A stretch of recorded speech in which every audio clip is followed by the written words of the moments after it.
একদা হযরত মরিয়ম আলাইসাল্লাম তার পুত্র ঈসা আলাইসাল্লামকে বললেন, বৎস, আমার কিছু ফল খেতে ইচ্ছে করছে, আমার জন্য কিছু ফল নিয়ে এসো। সেই সময় হযরত ঈসা আলাইসাল্লাম ও মরিয়ম আলাইসাল্লাম মরুভূমির মাঝে একটি নির্জন কুটিরে একাকী বসবাস করত। তাদের সাথে আর কেউ থাকতো না। মায়ের আদেশে হযরত ঈসা আলাইসাল্লাম তার জন্য ফল আনতে চলে গেলেন, আর এদিকে হযরত মরিয়ম আলাইসাল্লাম একাকী সেই কুটিরে রয়ে গেলেন। এ সময় মালাকুল মউত আজরাইল আলাইসাল্লাম তার সামনে উপস্থিত হলেন। হযরত মরিয়ম আলাইসাল্লাম আজরাইলের ভয়ঙ্কর মুখভয় দেখে অত্যন্ত ভীত হলেন এবং আতঙ্কিতভাবে তাকে জিজ্ঞাসা করলেন, আপনি কে, কিসের উদ্দেশ্য এখানে আগমন করেছেন? ফেরেশতা আজরাইল আলাইসাল্লাম বললেন, আমি আজরাইল, আমি আল্লাহ তাআলার নির্দেশে আপনার জান কবজ করার জন্য এখানে এসেছি। দুনিয়াতে আপনার সময় শেষ হয়েছে, আপনি এখন পরপারে যাত্রী হওয়ার জন্য প্রস্তুতি গ্রহণ করুন। আজরাইলের কথা শুনে বিমর্ষ বদনে হযরত মরিয়ম আলাইসাল্লাম বললেন, হে মালাকুল মউত, আপনি আমাকে কিছুক্ষণের জন্য অবকাশ দিন। আমি আমার প্রাণের চাইতেও প্রিয় পুত্রকে ফল আনার জন্য একটু বাহিরে পাঠিয়েছি, কিছুক্ষণের মধ্যেই সে ফিরে আসবে। দুনিয়া থেকে চিরবিদায় গ্রহণের পূর্বে তার সাথে একটিবার দেখা করতে চাই এবং বিদায়ের প্রকালে তাকে দু চারটা উপদেশ বাণী শুনিয়ে যাবার ইচ্ছা রাখছি। অতএব সে ফিরে আসুক, আর এরপরেই আপনি না হয় আমার জান কবজ করবেন। মালাকুল মউত আজরাইল আলাইসাল্লাম বললেন, হে ঈসার জননী, আমার এই কাজ এক মুহূর্ত বিলম্ব করার সাধ্য নেই। আল্লাহ রাব্বুল আলামিন প্রত্যেকটি প্রাণীর মৃত্যুর জন্য একটি সুনির্দিষ্ট সময় নির্দিষ্ট করে দিয়েছেন। সেই সময় মাঝেই তাকে মৃত্যুবরণ করতে হবে। এর মাঝে একটি সময় এগিয়ে দেওয়া বা একটি সময় পিছিয়ে দেওয়া কোনোটাই আমার ক্ষমতার আওতাধীন নয়। আল্লাহ রাব্বুল আলামিনের এই ঘোষণা অনুসারে আমাকে এইখানে আপনার জান কবজ করতে হবে। আজরাইলের এই কথা শুনে হযরত মরিয়ম আলাইসাল্লাম বলে উঠলেন, আমি মৃত্যুকে ভয় করি না এবং আমি আল্লাহর আদেশেও অবাধ্য নই, কিন্তু দুঃখ এই যে শেষ মুহূর্তে একটি কথাও বলে যেতে পারলাম না আমার নয়নের মনির সাথে, এবং তাকে একটিবারও দেখে যেতে পারলাম না। যাই হোক, আল্লাহ তাআলা যা কিছু করেন সবই তো বান্দার মঙ্গলের জন্যই করেন। এরপরে তিনি তার জান কবজ করার জন্য হযরত আজরাইল আলাইসাল্লামকে অনুমতি দিয়ে দিলেন। ফেরেশতা আজরাইল আলাইসাল্লাম যথাসময়ে হযরত মরিয়ম আলাইসাল্লামের জান কবজ করে চলে গেলেন এবং মরিয়ম আলাইসাল্লামের প্রাণহীন দেহটি মাটিতেই পড়ে রইল। কিছুক্ষণ পরে হযরত ঈসা আলাইসাল্লাম বন থেকে ফলমূল নিয়ে কুঠিরে ফিরে আসলেন, আর এসে তিনি দেখলেন তার জননী শায়িত রয়েছেন। তিনি ভাবলেন হয়তো তার জননী নিদ্রায় গিয়েছেন, এর জন্য তিনি তাকে আর বিরক্ত করলেন না। কিন্তু শেষ পর্যন্ত তার কোনো সাড়া শব্দ না পেয়ে তিনি তাকে নাড়া দিলেন এবং তিনি দেখতে পেলেন তার পবিত্র আত্মা তার দেহ মোবারক ত্যাগ করে চলে গিয়েছে। হযরত ঈসা আলাইসাল্লাম তার মায়ের এইরূপ হঠাৎ মৃত্যুবরণে অত্যন্ত অধৈর্য হয়ে পড়লেন। তিনি মাতার শোকে দুঃখে কাঁদতে লাগলেন। তার এই করুণ কান্দন দেখে পশু পাখিও কেঁদে বেকুল হয়ে গেল। এইভাবে কিছু সময় অতিবাহিত হওয়ার পরে তিনি তার মাতার দাপন কার্যের মনোনিবেশ করার প্রয়োজন বলে মনে করলেন, কিন্তু তিনি এমন এক জায়গায় থাকতেন যেখানে দূর দূরান্তে কোনো মানুষ থাকতো না। তাই তিনি তার মাতার দাফন কার্যের সহায়তার জন্য কতিপয় লোক অনুসন্ধানের নিমিত্তে বেরিয়ে পড়লেন। কিছু দূর পথ চলবার পর একজন লোকের সঙ্গে তার সাক্ষাৎ হলো। তারা তার নিকটেই আসছিল।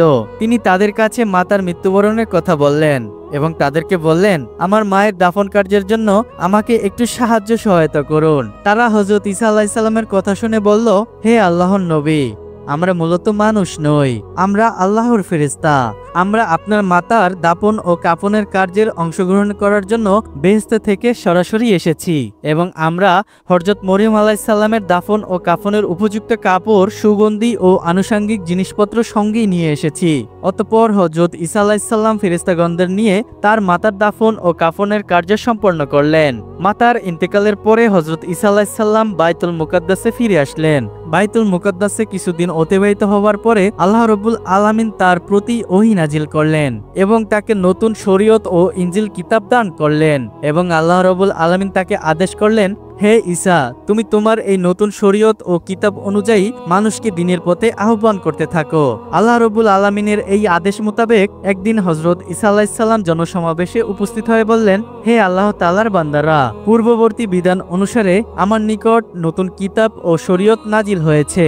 অতএব তোমরা এখন থেকে পুরাতন কিতাবের হুকুম বর্জন করে নতুন কিতাবের হুকুম অনুসারে জীবনযাপন করার অঙ্গীকার গ্রহণ করো। হযরত ঈসা আলাইহিসসালামের মুখে এসব কথা শোনা মাত্রই ইহুদি ও বনি ইসরায়েলের লোকেরা অত্যন্ত ক্ষিপ্ত হয়ে উঠল। তারা বলল, এ যাবৎ আমরা তোমাকে অত্যন্ত ভালো মানুষ হিসাবে মনে করতাম, এখন তুমি সেই সুযোগে আমাদের পূর্বপুরুষদের ধর্ম নষ্ট করার পরিকল্পনা গ্রহণ করেছো।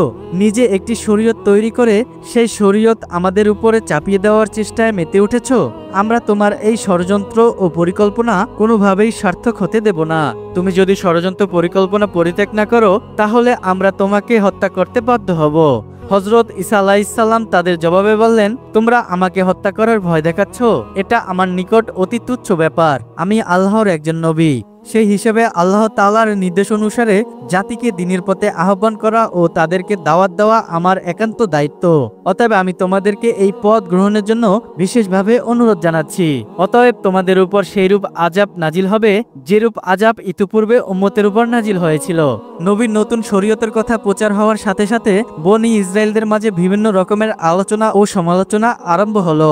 অনেক লোকজন বিরোধিতায় মেতে উঠল। আবার অনেক লোকজন হযরত ঈসা আলাইহিস সালামের নিকট কালেমা পড়ে ইসলাম ধর্ম গ্রহণ করলো। এর মধ্যে নবী তাদেরকে অসংখ্য অগণিত মুজিজা প্রদর্শন করলেন। তার মধ্যে অন্যতম ছিল মৃতকে জীবিত করা, চির অন্ধত্বকে আরোগ্য দান করা, কুষ্ঠ রোগীকে সুস্থ করে তোলা এবং মাটির পাখি তৈরি করে তাতে প্রাণ সঞ্চালন করা ইত্যাদি। নবীর এ সকল মুজিজা দেখে অসংখ্য মানুষ হেদায়েতের পথে আসলো। কিন্তু যারা একগুঁয়ে বদনসিবের ছিল তারা এত সব কিছু দেখার পরেও নবীর বিরোধিতায় মেতে উঠল। যখন নবীর বিরোধিতায় বনী ইসরায়েলেরা হযরত ঈসা আলাইহিস সালামকে হত্যার পরিকল্পনায় মেতে উঠল, তখন নবীর অনুসারী মুসলমান বনী ইসরায়েলেরা তাদেরকে বলল, তোমরা ইতোপূর্বে হযরত জাকারিয়া ও হযরত ইয়াহইয়া আলাইহিস সালামকে হত্যা করেছো, আর এখন চাচ্ছ হযরত ঈসা আলাইহিস সালামকে হত্যা করতে। এটা জাতির জন্য এক ভয়াবহ ও বিপজ্জনক তৎপরতা। তোমরা এই তৎপরতা ও পরিকল্পনা থেকে ফিরে আসো। হযরত ঈসা আলাইহিস সালাম অবশ্যই আল্লাহর একজন খাস নবী। তিনি তোমাদেরকে যে সকল মুজিজা দেখিয়েছে ওগুলি তার নবী প্রমাণের জন্য যথেষ্ট। আরও একদিন হযরত ঈসা আলাইহিস সালাম এক জনসভায় বললেন, হে আল্লাহর বান্দারা, আল্লাহ তাআলা হযরত মুসা আলাইহিস সালামকে শনিবারের দিন ইবাদতের জন্য নির্দিষ্ট করে দিয়েছিলেন, আর আমাকে দিয়েছেন রবিবারের দিন। অতএব রবিবারের দিন তোমরা সকল কাজকর্ম ব্যবসা বাণিজ্য পরিত্যাগ করে একমাত্র আল্লাহ রাব্বুল আলামিনের ইবাদত করবে। এই দিনে তোমরা আল্লাহ তাআলার কিতাব তেলাওয়াত করবে এবং মানুষদেরকে ভালো কাজে আদেশ দিবে ও মন্দ কাজ থেকে ফিরিয়ে রাখবে। কোনো পার্থিব কাজে মনোনিবেশ করা যাবে না। এই হুকুম অমান্য করলে তোমাদের উপর আল্লাহ তাআলা অসন্তুষ্ট হবেন এবং আল্লাহ রাব্বুল আলামিনের বিপদ আপদ ও আযাব আসার সম্ভাবনা অধিক হয়ে যাবে। অতএব হে বনী ইসরাইল সম্প্রদায়, তোমরা সকলেই আমার এই দাওয়াত কবুল করে এই বিষয়টির উপর মনোযোগ সহকারে আমল করো।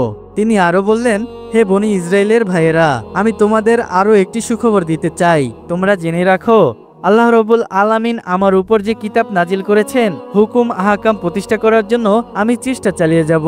আমার পরে তোমাদের নিকট আরো একজন নবীর সুসংবাদ আমি তোমাদেরকে দিয়ে যাচ্ছি, যার নাম হবে আহমদ। তিনি হবেন পৃথিবীর সর্বশ্রেষ্ঠ ও সর্বশেষ নবী। তোমরা যদি কেউ তার সাক্ষাৎ লাভ করে তার দ্বীন ও ধর্ম গ্রহণ করো, সেই ব্যক্তি হবে সর্বাপেক্ষা সম্মানিত ব্যক্তি এবং তার উপর একখানি সম্মানী কিতাব অবতীর্ণ করা হবে।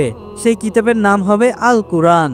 যে কিতাব সে ব্যক্তি পাঠ করবে এবং তা অনুযায়ী আমল করবে, সেই ব্যক্তি হবে অশেষ সওয়াব ও মর্যাদাকারী। তোমরা সেই নবীর প্রতি হৃদয়ের গভীর থেকে দুরুদ ও সালাম পাঠ করবে, কেননা তিনি এমন এক নবী যার প্রতি স্বয়ং আল্লাহ তাআলা ও ফেরেশতারাও দুরুদ পাঠ করেন। সেই নবীকে আল্লাহ রাব্বুল আলামিন তার হাবিব বা দোস্ত বলে আখ্যায়িত করেছেন। আল্লাহ রাব্বুল আলামিন যদি তাকে সৃষ্টি না করতেন তাহলে আসমান জমিন কিছুই সৃষ্টি করতেন না। অতএব তোমরা এর মাধ্যমে বুঝে নাও তার মান ও মর্যাদা কতটা উপরে। আমি একজন নবী হওয়া সত্ত্বেও সেই আখিরি নবীর একজন সাধারণ উম্মতের অন্তর্ভুক্ত হওয়ার জন্য অত্যন্ত আগ্রহী। যদি আল্লাহ রাব্বুল আলামিন আমার এই প্রার্থনা কবুল করেন তাহলে আমি নিজেকে অত্যন্ত ধন্য মনে করব। ধর্মদ্রোহী বনী ইসরায়েলেরা হযরত ঈসা আলাইহিস সালামের বক্তব্য শুনে বলল, এ তো দেখছি মুসার শরীয়তকে ভেঙে নিজে এক নতুন শরীয়ত প্রত্যাবর্তনের মাধ্যমে রাজনৈতিক ক্ষমতা দখলের ষড়যন্ত্র করে চলেছে। অতএব দেশের বাদশার নিকট তার ষড়যন্ত্রের কথা খুলে বলা উচিত। এছাড়া নতুন এক শ্রেষ্ঠ নবীর আগমনের কথা বলে আমাদেরকে তার দিকে আকৃষ্ট করার চেষ্টা করছে।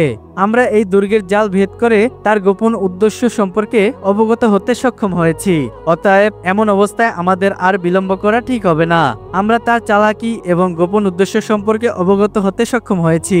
অতি সত্বর এই খবর বাদশাকে জানিয়ে এর সমুচিত ব্যবস্থা গ্রহণ করা উচিত। তখনকার সময় বাইতুল মুকাদ্দাস সহ জেরুজালেমের বাদশা ছিল বনী ইসরায়েলদের কন্ট্রোলে। সে হযরত ঈসা আলাইহিস সালাম ও তার ঘোর বিরোধী ছিল। ইসরায়েলের মধ্যে যখন এরূপ চরম দ্বন্দ্বমুখের পরিবেশ সৃষ্টি হলো, তখন সে হযরত হজরত ঈসা আলাইহিসসালাম ও তার অনুসারীদের কিভাবে দুনিয়ার জমিন থেকে চিরতরের জন্য নিশ্চিহ্ন করে দেওয়া যায় এ ব্যাপারে বাদশাহ একদিন একটি গোপন মিটিং ডাকলো। বাদশাহ সেই মিটিংয়ে বলল, তোমাদের পূর্বপুরুষদের ধর্মকে নিশ্চিহ্ন করে দেওয়ার জন্য যে লোকটি ষড়যন্ত্রে লিপ্ত হয়েছে তাকে ও তার অনুসারীদেরকে এই দুনিয়ার জমিন থেকে নিশ্চিহ্ন করা আমাদের একান্ত দায়িত্ব ও কর্তব্য। এরা নবী ও রাসূলদের শত্রু এবং আল্লাহরও শত্রু। এ ব্যাপারে তোমাদেরকে যত সাহায্য করা প্রয়োজন আমি সাহায্য করব, কারণ আমি জানি এদেরকে নিদান করা একটি সওয়াবের কাজ হবে। এতে আমি অংশীদার থাকতে পারলেও নিজেকে ধন্য মনে করব। বাদশাহর উৎসাহ দানের পরে সকলে সমবেতভাবে সিদ্ধান্ত নিল যে ঈসা আলাইহিসসালাম ও তার অনুসারীদেরকে এই দুনিয়ার জমিন থেকে একদম নিশ্চিহ্ন করে ফেলবে। সেই মর্মে তারা হযরত ঈসা আলাইহিসসালামকে হত্যার পরিকল্পনা করল। পরের দিন থেকে তারা নবীর পেছনে লেগে গেল। সর্বক্ষণ তাকে অনুসরণ করে ধর্মদ্রোহীরা পর্যায়ক্রমে নিয়মিত ডিউটি দিতে লাগলো। অনেক দিন যাবৎ তারা নবীকে একাধিক পাওয়ার চেষ্টা করতে লাগলো। ঈসা আলাইহিসসালামের অনুসারীরা যখন দেখলো বনি ইসরায়েলরা তাকে হত্যা করার জন্য উঠে পড়ে লেগেছে, তখন তারা তার পাহারায় নিযুক্ত হলো। ফলে বনি ইসরায়েলেরা নবীকে আর একাকী পাওয়ার সুযোগ পেল না। অবশেষে তারা সিদ্ধান্ত নিল নবীর প্রহরীদেরকে সহ তাকে হত্যা করা হবে। যেহেতু নবীর প্রহরীরা সর্বদা নিরস্ত্র থাকে, অতএব তাদেরকে হত্যা করা তেমন একটি কঠিন কাজ হবে না। একদিন হযরত ঈসা আলাইহিসসালাম তার সঙ্গীদের সাথে নিয়ে আইনে সালুক নামক এক গৃহে পৌঁছালেন। এই খবর জানতে পেরে বনি ইসরায়েলেরা দলবদ্ধভাবে সে গৃহ ঘেরাও করলো এবং হযরত ঈসা আলাইহিসসালামকে হত্যা করার জন্য দৃঢ় পরিকল্পনা করলো।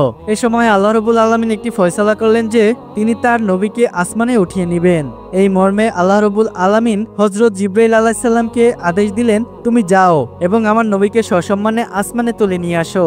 আল্লাহ রাব্বুল আলামিনের আদেশে হযরত জিবরাইল আলাইহিসসালাম তাৎক্ষণিক সেই ঘরের ছাদ ভেদ করে ঈসা আলাইহিসসালামের নিকট চলে আসলেন এবং তাকে বললেন, হে নবী, আপনার ব্যাপারে আল্লাহ রাব্বুল আলামিনের সিদ্ধান্ত হলো আপনি এখনই আমার সঙ্গে আসমানে যাবেন। হযরত ঈসা আলাইহিসসালাম আল্লাহ রাব্বুল আলামিনের আদেশ মতো জিবরাইল আলাইহিসসালামের সাথে আসমানে যাওয়ার প্রস্তুতি নিতে লাগলেন। আল বিদায়া নিহায়া কিতাবে বর্ণিত আছে যে হযরত জিবরাইল আলাইহিসসালাম তখন ঈসা আলাইহিসসালামকে একটি সাদা মেঘখণ্ডের উপরে উঠিয়ে আসমানে নিয়ে চলে গেলেন।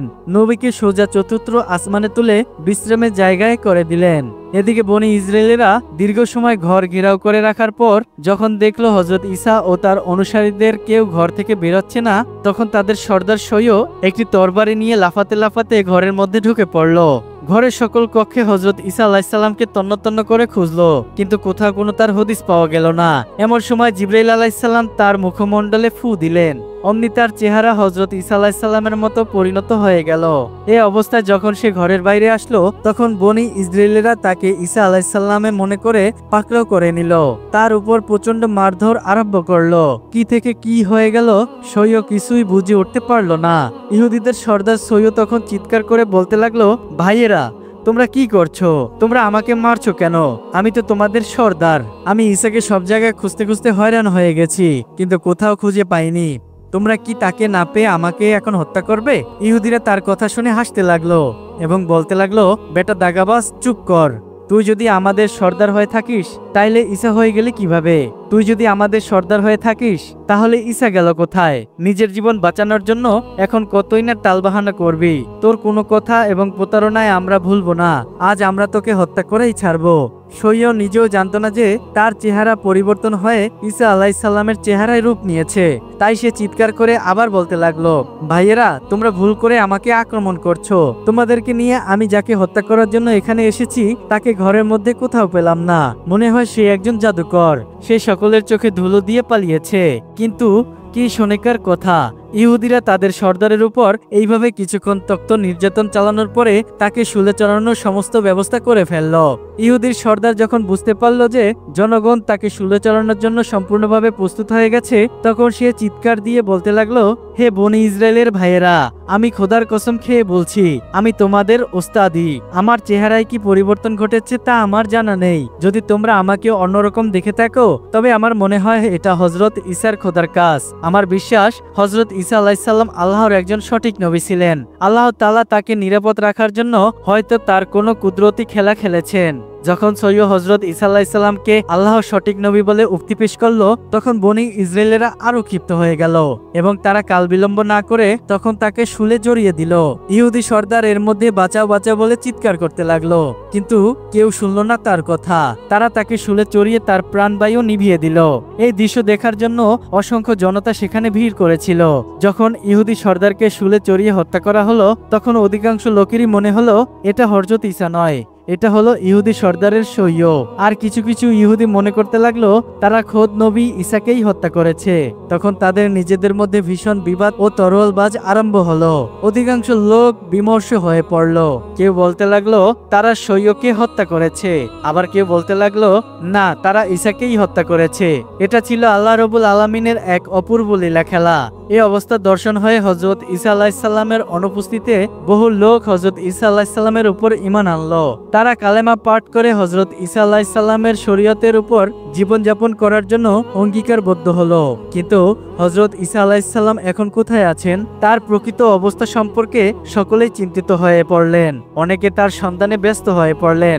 অনেকে নবীর খলিফাদের কাছ থেকে তার প্রকৃত অবস্থা জানতে চাইলেন। তারা তাদের জানিয়ে দিলেন যে আল্লাহ রাব্বুল আলামিন তার নবীকে চতুর্থ আসমানে উঠিয়ে নিয়ে গিয়েছেন। পরবর্তীতে আল্লাহ রাব্বুল আলামিন পবিত্র কুরআনুল কারীমের মাধ্যমে হযরত ঈসা আলাইহিসসালামকে জীবিত অবস্থায় দুনিয়া থেকে তুলে নেওয়ার ঘটনাটি মানব জাতিকে জানিয়ে দিলেন। আল্লাহ রাব্বুল আলামিন আমাদের সকলকেই হযরত ঈসা আলাইহিসসালামের এই বিস্ময়কর ঘটনা থেকে শিক্ষা গ্রহণ করে নিজেদের জীবনে আমল করার তৌফিক দান করুক। তো বন্ধুরা, এই ছিল আজকে ঈসা নবীর আসমানে উঠিয়ে নেওয়ার কাহিনী। আশা করছি আজকের ঘটনাটি আপনাদের সবার অনেক ভালো লেগেছে। যদি বন্ধুরা ভিডিওটি ভালো লাগে তাহলে অবশ্যই ভিডিওতে একটি লাইক এবং কমেন্ট করে আপনার সুন্দর মতামতটি জানিয়ে দিবেন। তো বন্ধুরা, দেখা হবে পরবর্তী কোনো নতুন ঘটনা নিয়ে। সে পর্যন্ত সবাই অনেক ভালো থাকবেন, সুস্থ থাকবেন এবং নিজেদের দিকে খেয়াল রাখবেন। আসসালামু আলাইকুম।